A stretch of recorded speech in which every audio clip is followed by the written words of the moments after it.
Je vous recommande la boutique La Londoloise, c'est Judith Londolet. Si vous voulez être classe, chic, être habillé, être admiré. Parole de Mopao Mokonzi.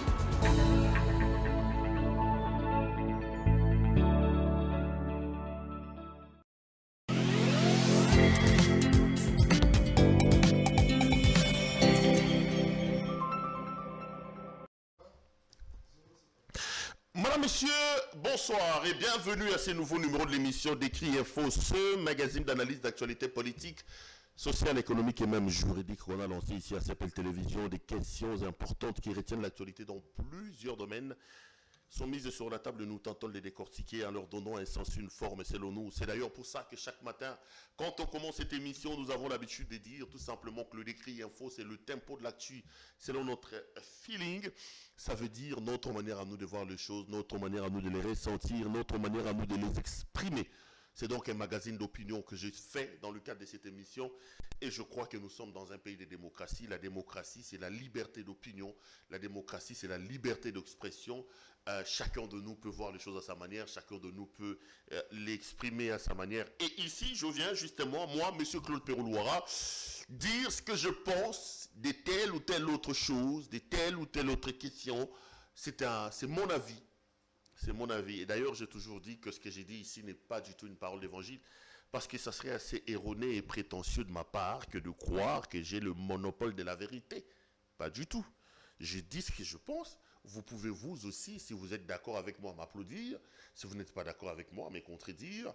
Et nous faisons avancer notre pays, nous faisons avancer la démocratie. Ce qui me chagrine, ce qui me turlupine un peu dans notre façon de faire, c'est le fait que nous ayons décidé, ou certains de nos compatriotes, d'amener les insultes dans le débat politique. Aujourd'hui, le débat politique est tellement en train de se vautrer dans le caniveau parce qu'il y en a qui insultent, il y en a qui racontent des choses qui ne sont pas vraies. Non, moi, je pense qu'on peut diverger tout en restant unis et en faisant des choses correctement. Je suis donc heureux de vous retrouver. Nous sommes encore au mois de janvier. Laissez-moi vous réitérer mes vœux le meilleur. J'avais dit que je le ferais tout le mois de janvier parce que c'était moi dédié donc à la présentation des souhaits. Bonne année à vous, meilleurs vœux à vous tous. Je tiens à vous souhaiter le meilleur du monde et surtout, je le réitère, que cette année vous accorde une très très bonne santé. Je vous présente vraiment le vœu de santé parce que avec la pandémie mondiale, les dégâts sont innombrables. Il y a nous tous ici, on a perdu des proches, on a perdu des connaissances. Ça fait tellement mal avec cette affaire de Corona. Protégez-vous. Et que Dieu vous accorde une très très bonne santé. Prenez de bonnes décisions, mettez-vous au sport, à la marche, à ce genre de choses-là. Prenez de bonnes résolutions pour cette année et je veux vraiment vous retrouver en parfait état et ça fera une très très bonne chose. Je suis donc heureux de vous retrouver dans le cadre de cette émission, les amis. Et vous avez vu mon thème, je voudrais, c'est d'ailleurs une promesse hier, dans les décrets qu'on avait fait hier. Il était question qu'on aborde deux questions, mais nous avons été dans l'impossibilité de finir la deuxième question. C'était la question des erreurs que l'UDPS est sur le plan, à mon point de vue, de faire dans le cadre de l'affaire des Kabound Gate. J'aborde cette question, je parle un peu légèrement aussi de cette affaire des Trans Academia, et puis voilà. Mais je ne veux pas déroger au principe. Vous connaissez le principe de cette émission. Cette émission ne commence pas sans pour autant réserver les premières minutes à la situation sécuritaire dans l'Est de la République. J'ai pris l'engagement devant vous tous, mes chers compatriotes, mes chers internautes, parce qu'il n'y a pas seulement des Congolais de la RDC qui me regardent. Je reçois des appels de Gabonais, je reçois des appels des Brazzavillois, je reçois des appels de beaucoup de pays. Il y en a même qui m'appellent à partir de Kigali, qui aiment le travail que nous faisons. Donc quand je dis compatriotes, comprenez que je parle des compatriotes, non pas en termes de mon pays, mais compatriotes en termes de CPL. Nous avons notre petite patrie qui s'appelle CPL Télévision, et nous tous, abonnés et amoureux de cette chaîne, nous sommes nos compatriotes, nous formons une famille. J'avais dit que c'est tout à fait anormal, c'est inexplicable, et à la limite même irresponsable de notre part, nous Congolais, que nous ayons des situations aussi dramatiques dans la partie est de notre pays, mais que nous donnions l'impression que c'est loin. Dans l'imaginaire collectif de certaines personnes, ils ont l'impression de croire que l'Est de la République, c'est la case du voisin. Non. Je l'ai dit et je réitère ce que j'ai toujours dit, l'Est de la République se trouve bel et bien en République démocratique du Congo. Et j'appelle les Congolais partout où ils sont à considérer et à prendre le Congo comme un corps et à s'émouvoir lorsqu'une partie... Le corps, quand une partie est malade, c'est tout le corps qui est malade. Nous ne pouvons donc pas être insensibles. Nous ne pouvons pas être silencieux quand on sait qu'une grande partie de notre pays vit des situations d'insécurité. Des femmes sont encore, à l'heure où nous parlons, violées. Des familles sont massacrées. Des gens sont tués dans l'Est de la République. Et nous, ici, on se contente des bureaux climatisés, on se contente de rouler avec cortège, parfois détruire les pneus des gens. On est en dehors de là où nous devons être. Le vrai problème que nous avons au Congo, moi, je constatais que nous ne posons pas de vraies questions. Et j'ai toujours dit, et que ce soit aux dirigeants, que ce soit à nous tous, lorsque le diagnostic n'est pas bien posé, vous ne pouvez pas apporter une sorte de thérapie qui peut guérir. Nous ne nous posons pas de bonnes questions. La conséquence, elle est là. Surtout depuis que l'UDPS est au pouvoir, vous allez constater que la plupart des solutions que l'UDPS, dans le cadre de sa gouvernance, apporte, sont des solutions conjoncturelles. Balali balamuki, bake basombi bampiodi, oto sa bampiodi. Et si mbite $1 million selon Mike Mukiba ya lobaki yangawa, et bimi bake basombi bampiodi bandi goteka. Mendeko. Au goteka bampiodi de mois de janvier. À Totega aussi dans le mois de février et dans le mois d'avril. Nous décidons de faire de l'État désormais un commerçant. Si nous voulons que le Congo, l'État devienne un commerçant, alors mettons en place des structures. Non. La conjoncture l'impose. On prend des décisions populistes et des mesures qui ne tiennent pas. Bolali Bolamouki, 0 trou. Bolali Bolamouki, 100 jours. Donc, on prend des choses comme ça, sans pour autant réfléchir de manière structurelle aux solutions idoines qu'il faut apporter. Et la conséquence est là, remarquez, la plupart des projets lancés depuis que l'UDPS est au pouvoir, si pas tous les projets, n'aboutissent pas. Les Lotolali Tolamouki Babimisi a fait 145 territoires. J'ai fait une émission où j'ai exprimé mon doute sur cette affaire-là. Tolali Tolamouki Transacademia, je vais d'ailleurs en parler un peu. C'est-à-dire que les gens ne se posent pas les vraies questions. C'est-à-dire qu'on ne fait pas de bons diagnostics. Moi, donc, j'avais décidé, dans le cadre de cette émission, de réserver les premières minutes à la situation sécuritaire dans l'Est de la République. Occasion pour moi, tout simplement, de lancer l'alerte. Je refuse ce silence coupable de nous tous. Je refuse ce silence complice de nous tous. Cette inconscience, cette irresponsabilité qui prend corps dans notre imaginaire. Non, j'avais dit, Perrault, il faut lancer des appels. Il faut aider ton pays. Et la manière la plus importante, pour moi, d'aider, j'ai pris les outils qui sont mes outils de travail. Ma caméra, mon micro. J'ai donc décidé de les mettre en contribution pour alerter l'humanité entière, le monde entier sur ce qui se passe dans mon pays. Si une personne, si deux, si trois personnes peuvent entendre ma voix, je serai l'homme le plus heureux de la planète et je dirai, Perrault, tu as contribué à ce que quelque chose de bien arrive dans ton pays. Partout où vous êtes, que vous soyez congolais ou pas, retenez que dans l'Est de la République démocratique du Congo, la situation est plus que dramatique. On tue encore à l'heure où nous parlons. On viole encore à l'heure où nous parlons. L'insécurité et l'instabilité est encore présentes dans l'Est de notre pays. Nous avons salué ici l'état de siège. Nous avons salué l'état de siège. Mais Tolali Tolamouki, ça fait 8 mois que cet état de siège existe. La plupart des Congolais sont aujourd'hui dubitatifs sur les retombées de l'état de siège. D'ailleurs, la preuve est là. Si on avait réussi nous-mêmes à ramener la paix et la sécurité dans notre pays avec l'état de siège, on ne se verrait pas dans l'obligation d'aller chercher l'armée ougandaise. Je suivais les ministres des Affaires étrangères de l'Ouganda ce matin chez nos confrères des RFI. L'Ouganda est là. Plus personne ne veut nous donner des informations sur ce qu'a fait l'Ouganda chez nous. Plus personne ne veut nous donner des informations sur la durée de la mission de l'Ouganda. L'effectif des militaires, ils sont combien à l'heure où nous parlons? Ils font quoi? Non, on dort, on se réveille un matin, on fait rentrer l'Ouganda dans le pays. Et il y a un compatriote qui m'a appelé, il me dit, mais Perrault, tu oublies, tu parles seulement de la présence de l'armée ougandaise, il y a aussi la présence de l'armée burundaise dans le sud Kivu. Ça, je dois vérifier.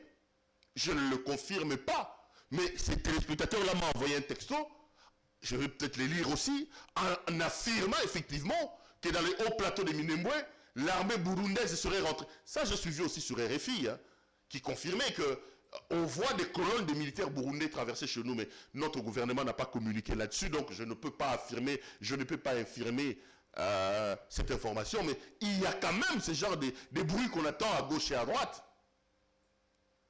Les amis, on ne va pas laisser le pays aller comme ça. Le pays, c'est le seul bien en commun que nous avons. Si tu es Congolais aujourd'hui, si je suis Congolais, c'est parce que nous avons ce pays. Le Congo est le seul bien en commun que nous avons, nous tous hérités de nos parents. Je l'ai dit et je le répète, notre responsabilité, c'est de le fructifier et de le protéger, léguer à nos enfants un pays mieux que ce que nous avons hérité de nos parents. Mais à l'allure où vont les choses avec ce qui se passe dans l'Est de la République, ça commence à devenir assez compliqué, les amis. Assez compliqué. Donc, je réserve les premières minutes ici pour parler de cette situation-là, pour que le monde entier, ceux qui me regardent, sachent qu'il y a des situations compliquées dans mon pays.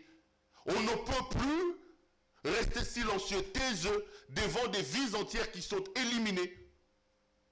Si une personne, si deux, si trois personnes peuvent entendre ma voix, je serai l'homme le plus heureux de la planète. Je dirai, Monsieur Louara, tu as apporté ta pierre de contribution à l'édification d'un État dans ton pays. Tu peux t'estimer heureux. C'est ce que je suis en train de faire. Deuxièmement, je l'ai fait pour exprimer mon attachement, mon amour, ma solidarité à nos compatriotes de l'Est de la République. Je l'ai toujours dit, c'est dans les moments difficiles qu'on reconnaît de vrais amis. Mboke yana pasi, ngana kolubawa pour dire à nos compatriotes, restez debout. Que vous soyez à Beni, à Butembo, à Nituri, au nord Kivu, au sud Kivu, dans toutes ces zones-là compliquées, nos cœurs battent pour vous. Il y a des Congolais qui donnent de leur vie pour vous. Nos militaires, nos policiers, dans des conditions difficiles, ils travaillent, ils donnent leur vie.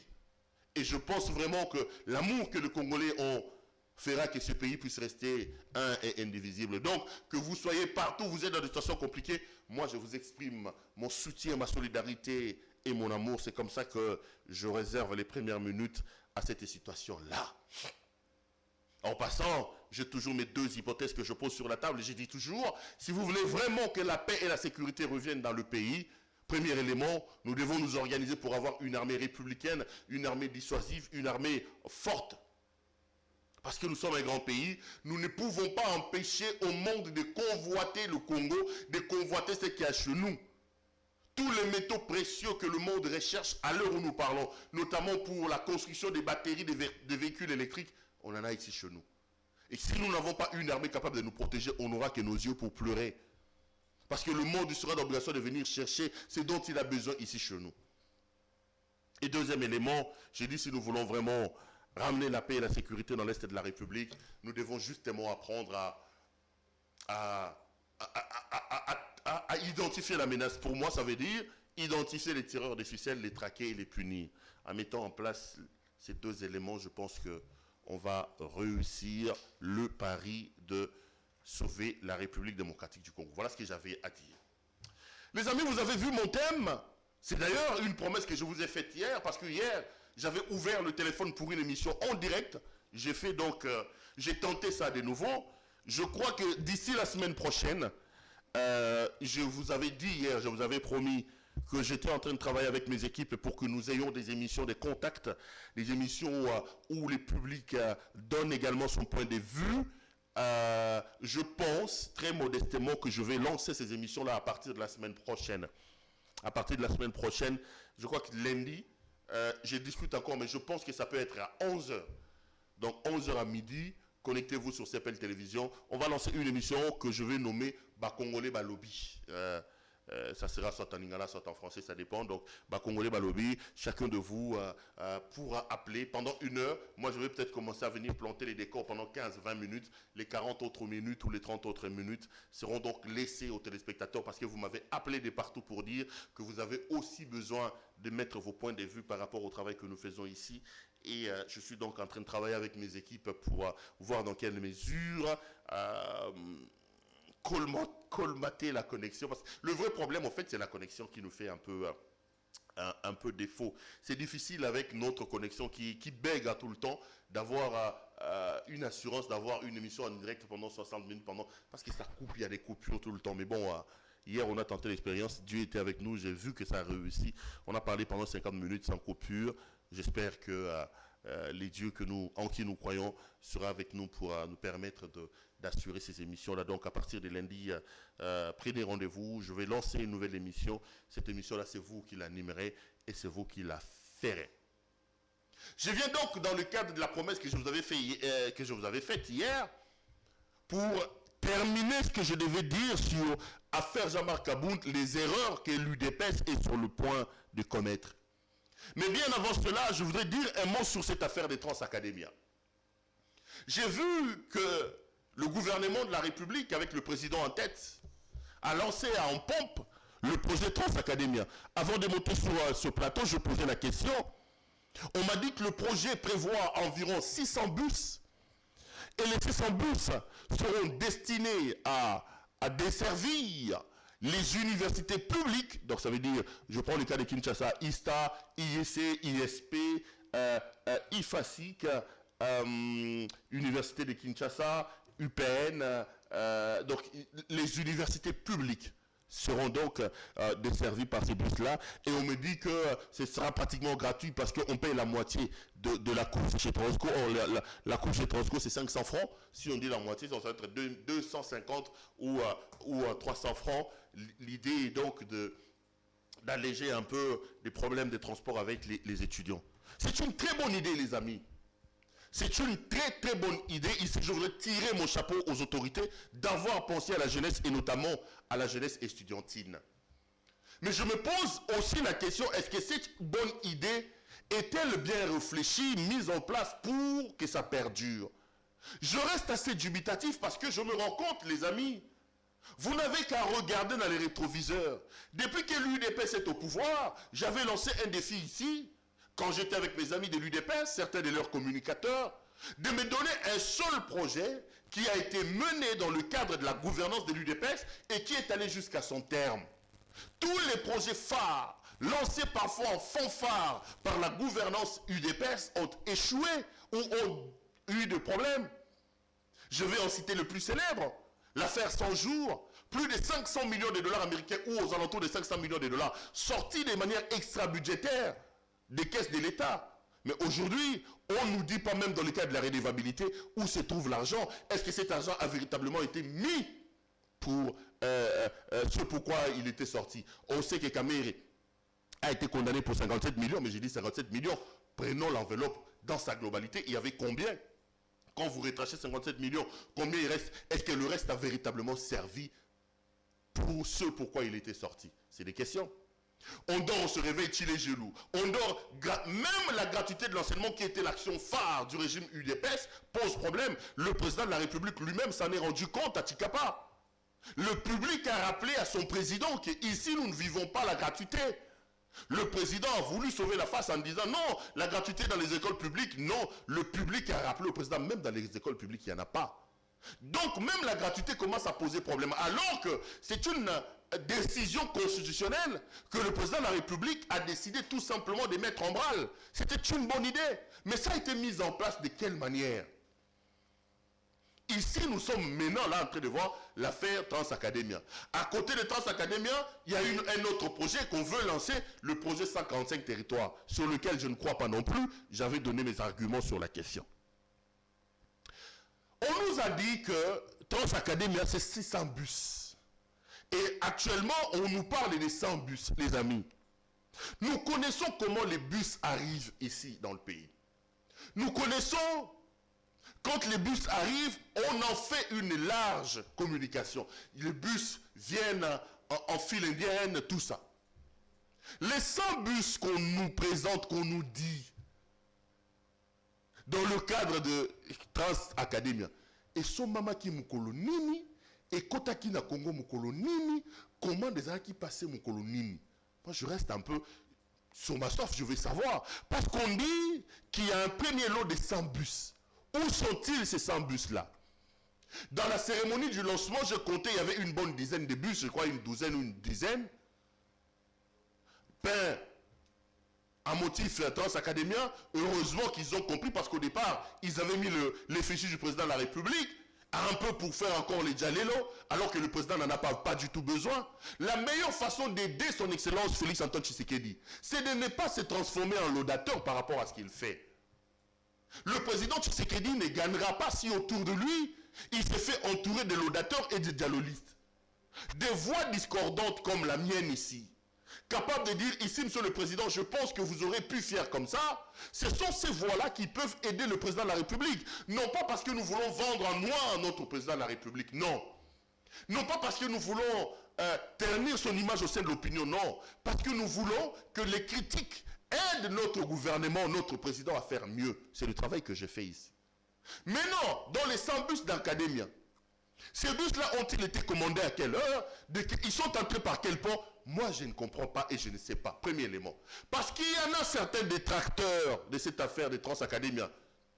J'étais d'ailleurs ici avec Puce Romain Roland qui me révèle que ce sont quelques bus qu'on est allé prendre chez Transco selon Puce Romain Roland et on les a peints en couleur de Transacadémia pour le présenter avec l'objectif de dire un jour non, nous avons eu un regard sur la jeunesse estudiantine parce qu'on a mis en place. Moi, j'ai appelé la direction générale des Transco. J'ai appelé la direction générale des Transco pour avoir des informations. Voici ce qu'on me dit à la direction générale des Transco. On me dit que le gouvernement aurait commandé 600 bus dans le cadre du projet Transacadémia. Ces bus-là commandés par le gouvernement vont arriver au mois de mars, selon la direction générale des Transco. Entre-temps, comme le projet se pressait, le gouvernement a demandé à Transco de lui prêter 100 bus pour lancer le projet Transacadémia. Lorsque les 600 bus vont venir au mois de mars, le gouvernement prendra les 100 bus de Transco, il va les lui remettre, et les 500 autres vont continuer à l'écart de... J'ai dit, en bon? Transco qui a des problèmes, qui circulent ici, avec des bus pratiquement en lambeaux. Transco qui est aujourd'hui une entreprise pratiquement en faillite, qui a des problèmes pour payer son personnel. Transco avait dans son magasin 100 bus en réserve. J'apprends. J'ai posé la question à la direction, j'ai dit j'apprends. Donc, vous voulez nous dire que Transco avait 100 bus en réserve? Tant mieux. Tant mieux.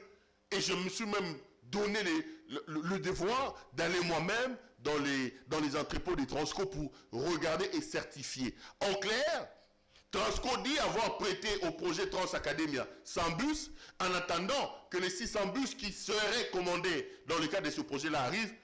Le montage, il est quand même assez compliqué. Le montage, il est quand même assez compliqué. Ceux qui mènent des actions et des projets, aidez notre président de la République. Aidez notre président de la République. Vous êtes autour du président de la République pour l'aider. Vous êtes autour du président de la République. Parce que si vous aidez le président de la République et que le président réussit son mandat, c'est nous les Congolais qui serons les grands bénéficiaires. Parce que ceux qui ont bus Transco, et que le non, le papa n'a pas Fayoulou, le papa n'a pas Katumbi, le papa n'a pas Bem. Non, non, ce seront tous les Congolais qui vont prendre part à ces bus-là. Ceux qui couraient Bongi Lelo, et que le non, non. Non, nous tous on sera bénéficiaires. Donc, aidez le président. Je suppose seulement que les gens ont suffisamment réfléchi autour de ce projet de Transacadémia et qu'on ne va pas encore entendre de choses. Mais moi, je vous donne les éléments qui sont à ma disposition, qui me laissent quand même assez pantois sur ces projets-là. Mais bon, bénéfice des doutes, attendons jusqu'au mois de mars et voyons si effectivement les 600 bus qui seraient, selon la direction générale des Transco, commandée par le gouvernement, vont arriver et on va voir comment ça va se passer. Les amis, Jean-Marc Kabound, à l'heure où nous parlons, n'a toujours pas déposé sa démission.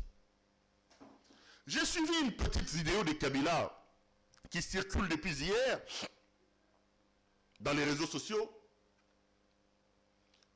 C'est 30 secondes ou 29 secondes. Kabila dit qu'on a dit des choses, tout ça, ça revient sur le président de la République.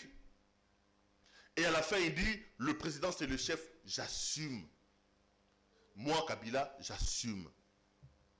Cette vidéo-là est un peu virale. Depuis le matin ou depuis hier soir, sur les réseaux sociaux, on voit Kabila dire que j'assumais. Non, mais nos amis de l'UDPS doivent peut-être s'inspirer de ça. Kabila n'est peut-être pas un modèle, mais la gestion de l'UDPS nous a démontré que l'UDPS non plus n'est pas un modèle. Si il fallait faire partie Kabila pour prendre l'UDPS, la plupart des Congolais posaient la question, lançaient un sondage, accepteront à l'heure où nous parlons que Kabila reste en place. Il faut à un moment donné savoir s'assumer. Jean-Marc Kabound était seul chez lui à la maison. Personne n'est venu lui braquer une arme pour lui dire « Monsieur, tweetez ». Il a pris son téléphone ou son PC seul. Il a fait un tweet dans lequel il annonçait sa démission. Mais ça fait 2-3 jours. Monsieur Kabound, vous en êtes où avec votre démission? Il va falloir assumer.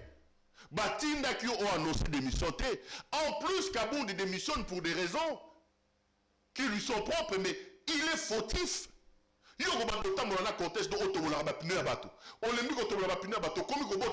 Non, monsieur Kabound, non.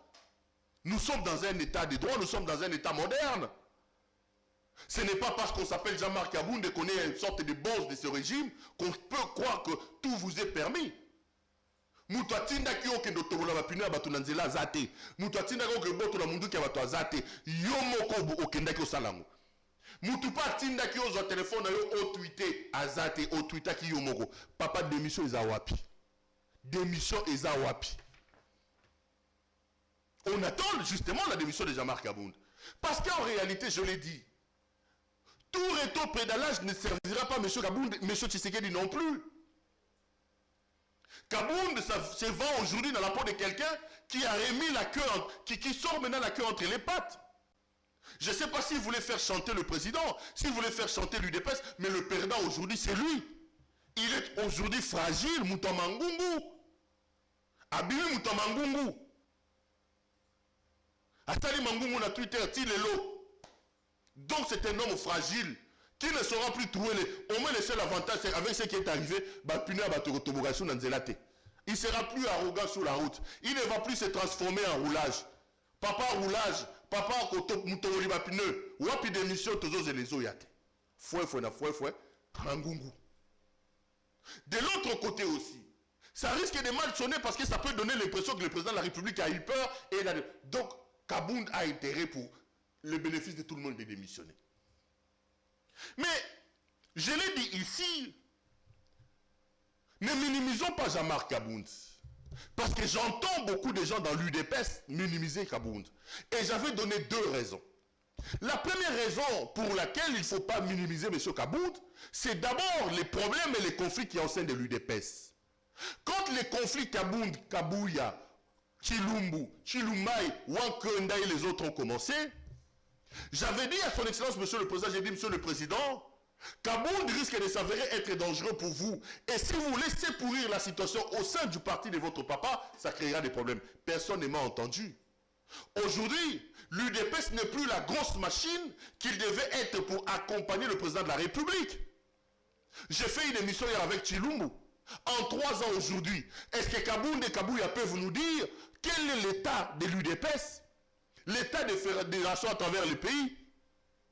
L'UDPS a raté des députés partout dans l'Est, sauf dans le Kasaï et ici à Kinshasa. Mais 3 ans après, la tête du parti n'a pas réussi à redynamiser le parti. Les conflits au sein de l'UDPS a fait que Kabound a renforcé son pouvoir et la plupart des personnes qui sont là soit nommées par Kabound ou se reconnaissent en lui.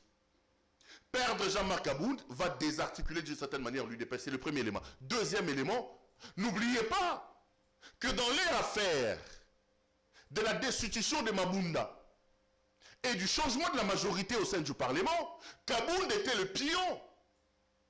Le metteur en scène était peut-être ailleurs parce qu'on sait que c'était lui le maître à penser de cette affaire.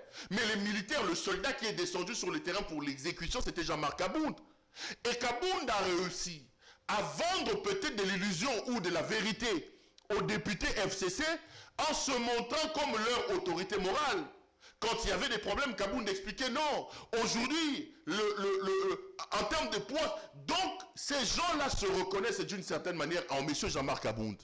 Perdre Kabound risque aussi de poser quelques problèmes avec les transfuges du FCC. Surtout que ces gens-là sont avec Tshisekedi, non pas par idéologie. La plupart d'eux ont travaillé avec Kabila. La plupart d'eux ont bénéficié du régime de Kabila. Mais ils ne se sont pas empêchés à la première minute de quitter le bateau des régions de Tshisekedi. Ça veut dire que ce ne sont pas des hommes de conviction. Ce ne sont pas des gens qui sont là par idéologie ou par conviction. Non, c'est des gens qui sont là par positionnement, par intérêt. Molière avait dit que l'argent avait circulé pour qu'il parte. Molière parlait de 15 000 $. Bon, après il a dit qu'il était en train de faire l'humour, mais je le relaie quand même. Voyez-vous? Donc, ces gens-là reconnaissent en Kabound un peu cette autorité morale, ce général qui est venu les débaucher. Perdre Kabound risque de poser aussi quelques problèmes. Mais voici l'erreur que l'UDPS est en train de commettre. J'entends dans les discours des gens de l'UDPS beaucoup dire Kabound ne sera pas le premier parti. Avant Kabound, Belchika était secrétaire général, il est parti. Bruno Mavungu est parti. Comment il s'appelle, mon vieux les Moleka sont partis. Les Valentin Moubok, ils citent, les Tchibala sont partis. Ils disent même que personne n'a quitté l'UDPS et a vu son éclosion en dehors de l'UDPS. Toutes les personnes qui, selon eux, ont trahi l'UDPS en quittant le parti, sont allés sécher là où ils sont partis. Mais l'UDPS ne comprend pas que l'UDPS d'aujourd'hui n'est pas l'UDPS d'hier. Faites attention les amis. Mettez les choses dans leur contexte. L'UDPS d'hier n'est pas l'UDPS d'aujourd'hui. L'UDPS d'hier avait un homme qui s'appelle Etienne Tshisekedi Wamulumba. En lui seul, il était le ciment de cette affaire de l'UDPS. Il incarnait l'espoir. Les gens se reconnaissaient en lui. Il avait un certain charisme que personne n'a aujourd'hui à l'UDPS. Si peut-être le départ de Belchika, si peut-être le départ de Bruno Mavungu, de Bruno Tchibala, je cite 2, 3, je parle de secrétaire général, de Mutanda, parce qu'on les cite aussi, n'a pas eu suffisamment d'impact parce qu'il y avait une colonne qui s'appelait Etienne Tshisekedi Wamulumba. Aujourd'hui, Tshisekedi n'est plus là. Faites attention à confondre les époques. L'UDPS risque d'être cette mastodonte, risque plutôt, je vais pas dire cette mastodonte, les gens de l'UDPS risquent de commettre le péché de croire qu'ils sont véritablement une sorte de mastodonte, mais dans le fond, ils ont des pieds d'argile. Parce que la colonne de soutènement, l'homme, l'esprit, l'incarnation de l'UDPS, Etienne Tshisekedi Wamulumba n'est plus là. N'est plus là. Ne faites pas cette erreur-là de croire que ce qui s'est passé hier au sein de l'UDPS, peut se refaire aujourd'hui. Non. Le parti n'est plus le même parce que le maestro n'est plus là. Deuxième élément. L'UDPS d'aujourd'hui n'est plus l'UDPS d'hier. L'UDPS d'aujourd'hui est l'UDPS au pouvoir. Hier, l'UDPS était un parti de l'opposition, spécialiste en critique et aux espoirs. Ça ne devait pas être comme ça. Nous, quand on sera au pouvoir, voilà ce qu'on va faire. Ça ne devait pas être comme ça. Nous, quand on sera au pouvoir, voilà ce qu'on va faire. Mobutu dictateur, Mobutu voleur, Mobutu ceci. Kabila rwandais, Kabila Hippolyte Kanambe, Ateka Mboka. Et ces discours populistes étaient une sorte de mayonnaise qui prenait aux yeux de l'opinion. On regarde la difficulté de la souffrance du peuple. Ce qui fait que beaucoup de gens se reconnaissaient en l'UDPS. Ce qui fait que nous tous, nous portions les espoirs sur l'UDPS. Mais aujourd'hui, l'UDPS est au pouvoir depuis 3 ans. L'UDPS est incapable de transformer ces critiques et ces promesses-là en action. Quel est le bilan de l'UDPS 3 ans depuis qu'ils sont au pouvoir? Dites-le moi, M. Kabouya. Qu'avez-vous fait des Congolais depuis que vous êtes là? Qu'est-ce que vous nous avez trouvé? Vous avez fait quoi des Congolais? Vous avez trouvé l'accès à l'eau à combien de pourcents? L'accès à l'électricité à combien de pourcents? L'accès à la scolarité à combien de pourcents? C'est des éléments sur lesquels nous faisons la balance et la comparaison. Détrompez-vous à croire que l'UDPS reste encore ce parti fort, peut-être d'emblée, mais dans le fond, il y a des éléments qui déstructurent le parti. Le bilan chaotique et très compliqué de la gestion du pays, le scandale auquel on assiste tous les jours depuis que vous êtes au pouvoir, des bruits de détournement depuis que vous êtes là, la souffrance de ces peuples C'est des éléments qui vont porter un coup sur l'image et sur la résistance même de l'UDPS. Croire que vous pouvez vous séparer des Kaboun, comme vous l'avez fait avec Belchika, comme vous l'avez fait avec tel, et que le parti va résister, vous vous trompez, messieurs. Je crois que ça, c'est une erreur.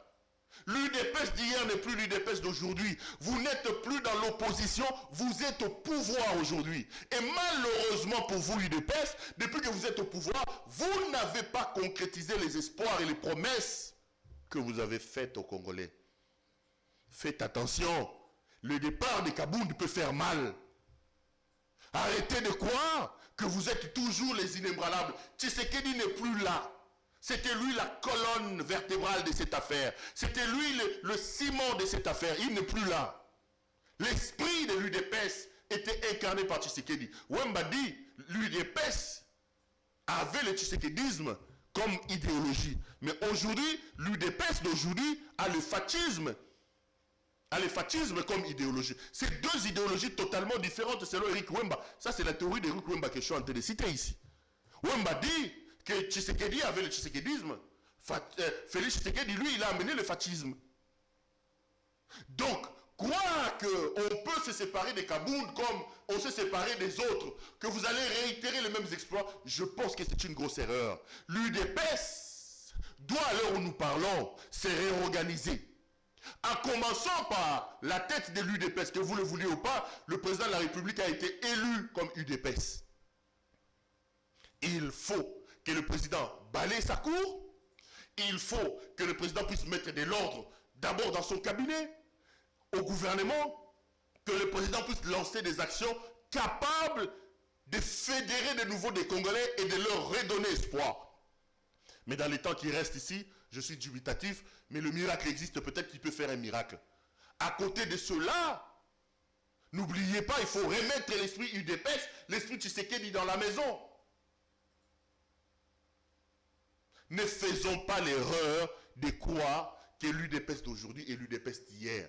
Parce que je vois les gens en train de minimiser un peu Jean-Marc Kabound.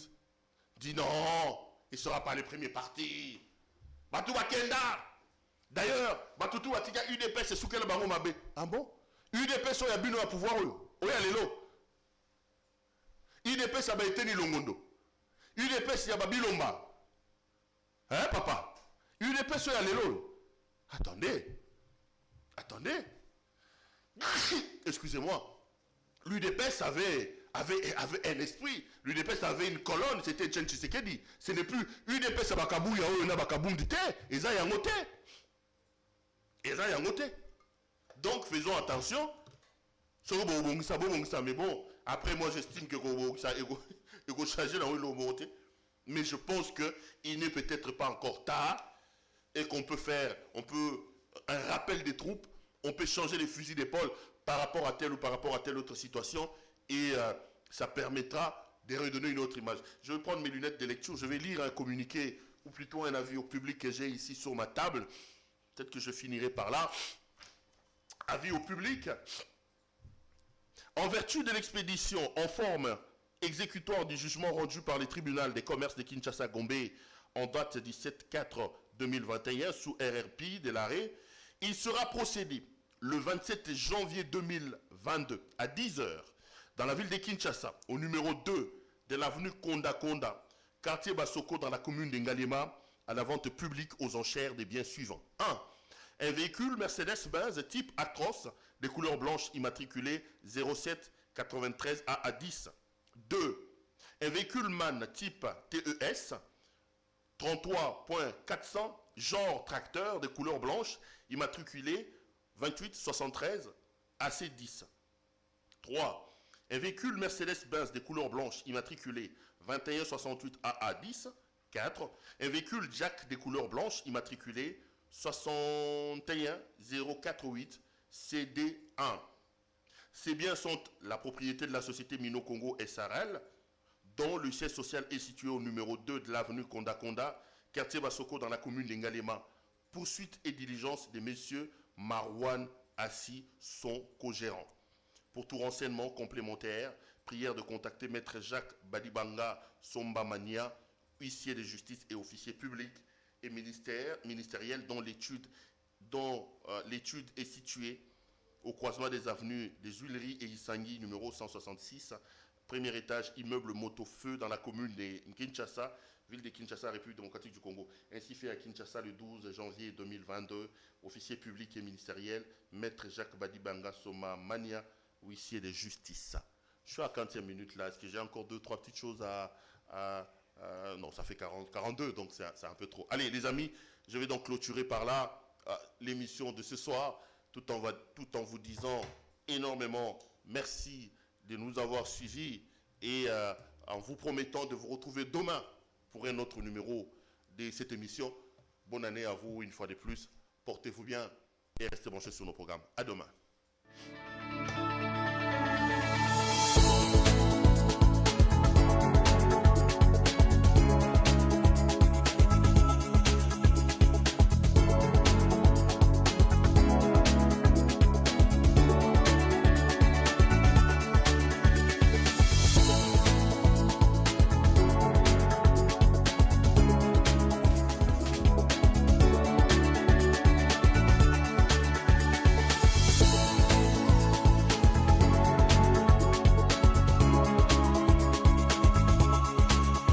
Je vous recommande la boutique La Londoloise, c'est Judith Londolé.